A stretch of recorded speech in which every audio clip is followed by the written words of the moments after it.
Welcome back, dear viewer. I made a comprehensive Need for Speed series story video where I connected all the Need for Speed games from 2003's Need for Speed Underground till 2019's Need for Speed Heat. And in that video, which is my most viewed video till now, a lot of you asked me to make a video on Need for Speed No Limits. Ask and you sure shall receive, my friends. Okay, first things first. The player in Need for Speed No Limits is not the same as the original Need for Speed series, the player. Spoiler alert, here are the screenshots of messages we get from an unknown racer in the game. Olympic City, Bayview, Rockport, Palmont City, these are my cities. But Black Ridge, I don't need convincing, this one's yours. One day you'll join me in infamy, I know it. Keep it up. For those who don't know what this means, Need for Speed Underground 1 takes place in Olympic City, Underground 2 takes place in Bayview, Need for Speed Most Wanted takes place in Rockport, and Need for Speed Carbon takes place in Palmont City. So for those who didn't even watch my full Need for Speed story video and commented, "You didn't mention Need for Speed No Limits. No, Need for Speed games are not connected. The player is different in all games. Your voice sucks." Okay. Your feedback have been tremendously helpful and I listened. This was the proof that the original player was the same in all original Need for Speed games. By the way, I love you all. Sincere thanks for watching my videos.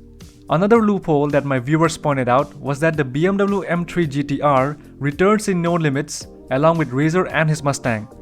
Another spoiler alert, and I have to emphasize this statement.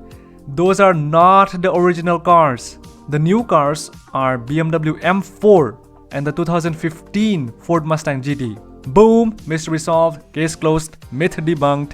Actually, this happened because Need for Speed No Limits hosted a special Return of Razor event featuring a BMW M4 based on the player's BMW M3 GTR vinyl and a 2015 Ford Mustang GT with a livery based on Razor's 2005 Ford Mustang GT. Again, thank you dear viewers for your comments. It really helps me out to give better content for the whole Need for Speed fans and the entire community. So now with that out of the way, let's start with the Need for Speed No Limits story.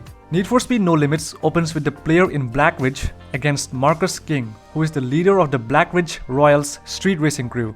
Marcus offers the player a car to drive for the race to reveal it to be a Hoonigan-styled Ford Mustang GT. The player joins Marcus at the start line into a race. He is seen driving a McLaren 650S alongside two other members of his racing crew, driving a Toyota GT86 and a Mazda RX-7. Beating Marcus to the finish line, the player is told by Marcus that the Mustang offered to them for the race was stolen. A police helicopter soon hovers overhead and the sound of police sirens draws ever closer. The player is intercepted by various police vehicles as Marcus confesses to the player that he doesn't want them or the Mustang on the streets. Marcus leaves with his crew members, leaving the player with the Mustang to attempt and evade the increasing police presence. The player evades the pursuit and returns to the garage the car came from, only to find Kim, who was the former owner of the Mustang. She knew Marcus was trying to eliminate her from the street racing scene in Black Ridge, and is grateful that the player was able to return her car as well as escaping the police. She offers them to come drive for her with the condition that they must first prove themselves before they can take on the Royals. She sponsors the player with entry to events in exchange for her using the player's reputation to expand her car enhancement business. And finally, he defeats Marcus King. Do you enjoy playing racing games on your mobile device? Are you okay with in-app purchases? If so, EA's Need for Speed No Limits might be your next favorite free-to-play title.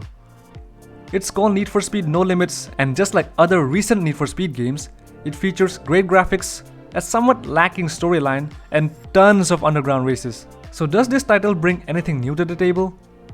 I've spent a good amount of time with this game, and there are definitely some things you should know about it.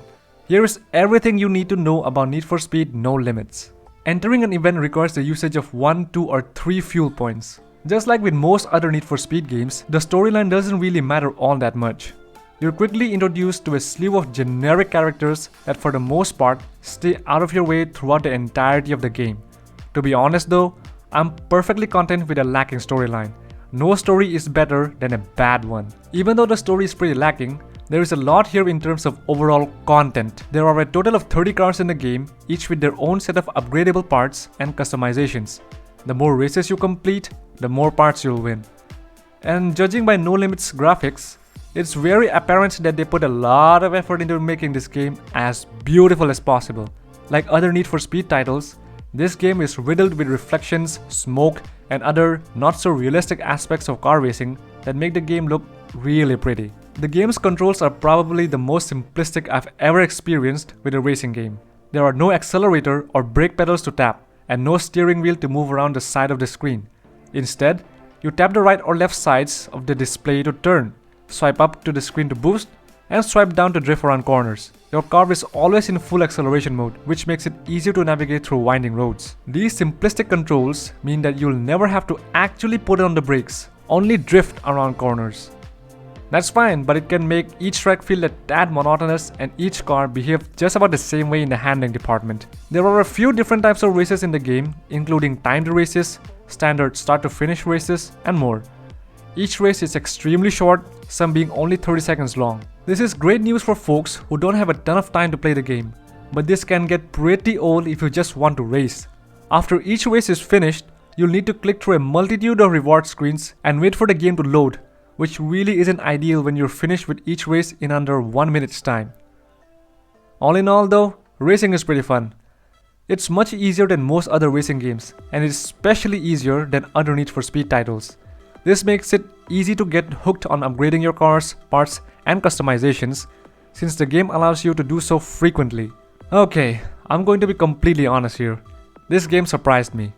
I thought, just how did EA, king of the free-to-play games, manage to get me hooked on a free-to-play racing game?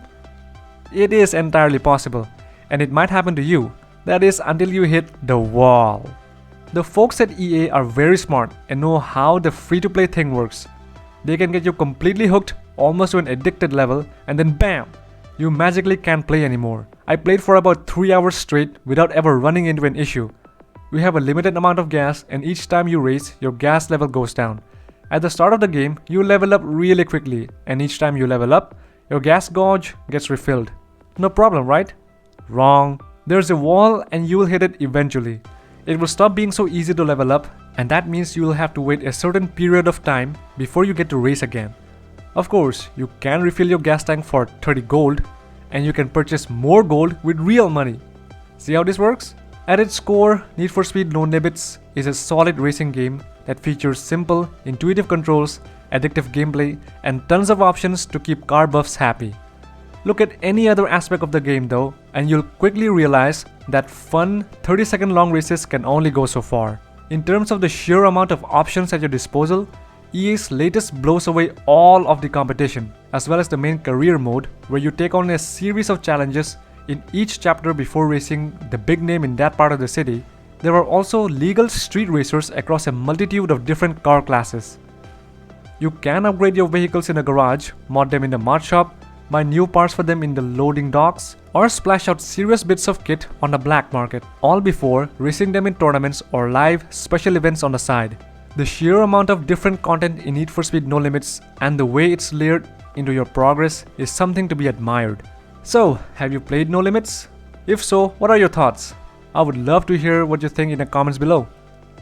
If you enjoyed this video, I'm sure you will enjoy my other video essays. Thank you for watching. Like this video if you liked it. Subscribe to my channel to support me in my journey. My name is Ai, and I'll see you in the next video. Bye.